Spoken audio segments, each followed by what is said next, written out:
Au nom de la sauvegarde de la biodiversité, de plus en plus d'initiatives sont prises pour lever les obstacles qui empêchent les poissons migrateurs d'atteindre la mer. Face à un barrage, à chaque voie de passage, la survie du poisson est menacée. Pour améliorer la situation, il faut d'abord diagnostiquer les problèmes. Chez Profish, nous avons développé une expertise particulière qui permet de mesurer la survie des poissons lors de leur passage dans les turbines hydroélectriques. L'expérience qu'on illustre aujourd'hui consiste à mesurer l'impact généré par le passage dans les centrales hydroélectriques sur les poissons, en utilisant une méthode d'injection de poissons issus de pisciculture qui sont ensuite recapturés par de grands filets.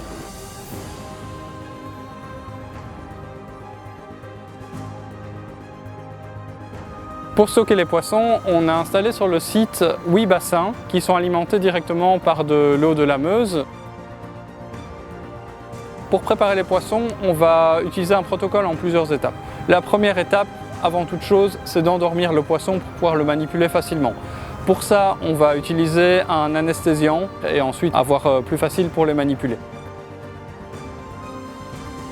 Dans un deuxième temps, on va marquer chaque poisson. On va utiliser un pistolet injecteur qui insère dans l'abdomen de chaque poisson une petite puce électronique qui est exactement la même que celle qu'on utilise chez le vétérinaire pour marquer les chiens et les chats. Il est très important de pouvoir qualifier son état sanitaire avant l'expérience. Pour ça, on va inspecter le poisson lorsqu'il est endormi et on va également prendre 2 photos, une de chaque côté du poisson en haute résolution qu'on va conserver dans une banque de données qu'on peut consulter en cas de doute. Alors si tout se passe bien, on peut en général faire 500 poissons par jour.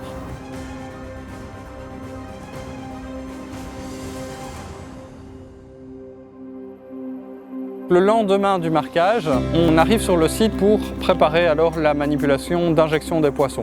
La première chose à faire, c'est évidemment vérifier que tous les poissons ont bien résisté à la procédure de marquage. En général, c'est le cas, on obtient une mortalité qui est vraiment quasiment nulle.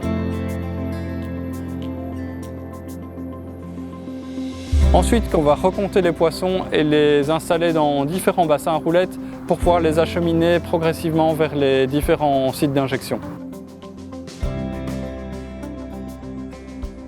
Alors on va placer en sortie de turbine un grand système de récupération des poissons qui est constitué d'un grand cadre d'acier qui épouse la sortie des turbines et d'un grand filet qui peut faire jusqu'à 50 mètres de long.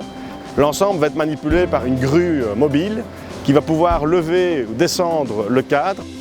On commence par le descendre à la sortie de la turbine. Le courant de la turbine va progressivement déployer le filet.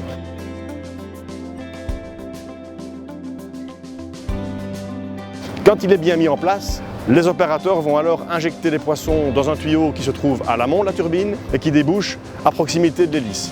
Les poissons sont injectés un dans la turbine par ce tuyau. On laisse passer quelques minutes et puis, assez rapidement, avec la grue, on va relever le cadre en dehors de l'eau, le mettre en position haute maximale pour pouvoir avoir le bas du filet dans les mains des opérateurs, l'ouvrir et récupérer les poissons le plus rapidement possible. Ensuite, on va séparer les poissons qui sont blessés de ceux qui sont sains en apparence. Tous les poissons qui n'ont pas de lésions retournent dans leur bassin d'origine. Et tous les poissons qui présentent des blessures partent vers le laboratoire pour être analysés plus en détail. Tous les poissons qui sont utilisés pour l'expérience viennent de pisciculture et sont des poissons qui, à la base, sont destinés à la consommation humaine. Tout au long du processus, nous veillons aussi à respecter les principes éthiques de base qui sont liés au bien-être animal. Le but de cette expérience, c'est de mesurer précisément l'impact qu'une centrale hydroélectrique peut avoir sur les poissons. C'est donc les opérateurs des centrales hydroélectriques qui nous commandent ces études parce qu'ils sont soucieux de mesurer cet impact pour pouvoir ensuite développer des mesures de protection des poissons qui vont être appropriées à leur impact. C'est une méthode qu'on a développée au fur et à mesure, d'abord sur des petites centrales et puis progressivement sur des grosses centrales. Et à ma connaissance, on est, je pense, la seule équipe au monde qui maîtrise vraiment bien sur des turbines qui peuvent aller jusqu'à 100 mètres cubes secondes en capacité.